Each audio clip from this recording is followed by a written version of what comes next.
মাঘের শীতে কাঁপছে উত্তরের জেলা পঞ্চগড়। এ জেলায় দিনের তাপমাত্রা 22 ডিগ্রির ঘরে থাকলেও রাতে কয়েক গুণ বাড়ে শীতের তীব্রতা। এতে বিপাকে নিম্ন আয়ের মানুষ। রোববার দেশের সর্বনিম্ন তাপমাত্রা তেঁতুলিয়ায় রেকর্ড হয় 7.9 ডিগ্রি সেলসিয়াস। শীতের আরও খবর জানাতে পঞ্চগড় থেকে সরাসরি যুক্ত হচ্ছেন রিপোর্টার সোহাগ হায়দার। যাচ্ছি তার কাছে। উত্তরের জেলা পঞ্চগড়ে কিন্তু দিনের সাথে সাথে তাপমাত্রার যে পারদ সেটা কিন্তু উঠানামা করায় শীতের তীব্রতা কয়েক গুণ হারে বেড়েছে। আমরা দেখেছি গতকাল দেশের মধ্যে সর্বনিম্ন তাপমাত্রা 7.9 ডিগ্রি সেলসিয়াস রেকর্ড করা হলেও কিন্তু আজকের যে তাপমাত্রা সেটা কিন্তু খানিকটা বেড়েছে। আমরা তেঁতুলিয়া আবহাওয়া পর্যবেক্ষণ কেন্দ্র থেকে জেনেছি যে আজকে সকাল 6টায় তাপমাত্রা রেকর্ড হয়েছে 11 ডিগ্রি সেলসিয়াস। তবে তাপমাত্রা বেড়ে গেলেও কিন্তু শীতের যে তীব্রতা সেটা কিন্তু কয়েক গুণ হারে বেড়েছে। আমরা ভোর সকালেই দেখেছি যখন কিছুটা অন্ধকার আবহাওয়া ছিল, কিন্তু সে সময় কিন্তু কুয়াশার পরিমাণ অনেকটাই কম ছিল। তবে বেলা বাড়ার সাথে সাথে এ জেলায় কিন্তু কুয়াশার পরিমাণ বৃদ্ধি হচ্ছে এবং একই সাথে যে হিম বাতাসের তীব্রতা সেটা কিন্তু কয়েক গুণ হারে বেড়েছে। আমরা এই মুহূর্তে যে জায়গায় দাঁড়িয়ে রয়েছি ঠিক শহরের চৌরঙ্গি মোড়ের পাশের এলাকা, ব্যস্ততম সড়কের পাশে, কিন্তু এখানে আমরা দেখছি যে পাহাড়ি যে হিম বাতাস সেটার কারণে কিন্তু দাঁড়িয়ে থাকা কষ্টকর হয়ে পড়েছে, কারণ বাতাসের গতিবেগ অনেক বেশি থাকায় কিন্তু শীতের তীব্রতা অনেকটা বেশি অনুভব হচ্ছে।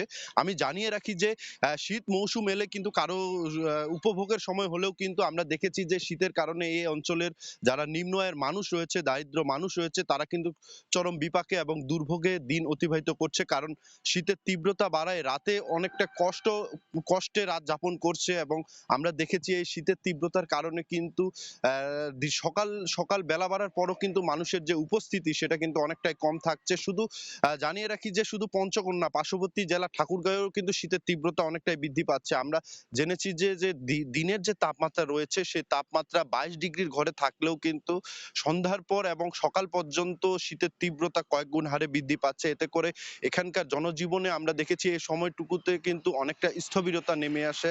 আমরা জানিয়ে রাখি যে এই শীতের তীব্রতা এতটাই বাড়ছে যে সকাল সময়টিতে এই সময়টিতে শীতের তীব্রতা বাড়ার কারণে কিন্তু যে ব্যস্ততম সড়কগুলো রয়েছে এই ব্যস্ততম সড়কগুলোতেও কিন্তু যানবাহনের পাশাপাশি মানুষের যে উপস্থিতি সেটা কিন্তু অনেকটাই কম লক্ষ্য করেছি।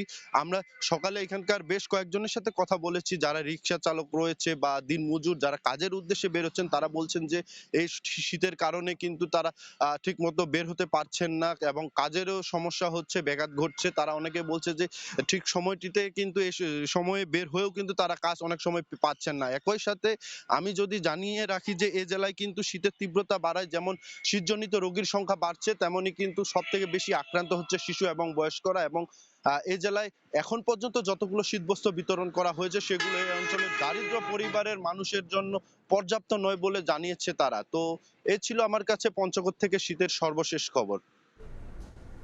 সরাসরি যুক্ত ছিলাম পঞ্চগড়ে।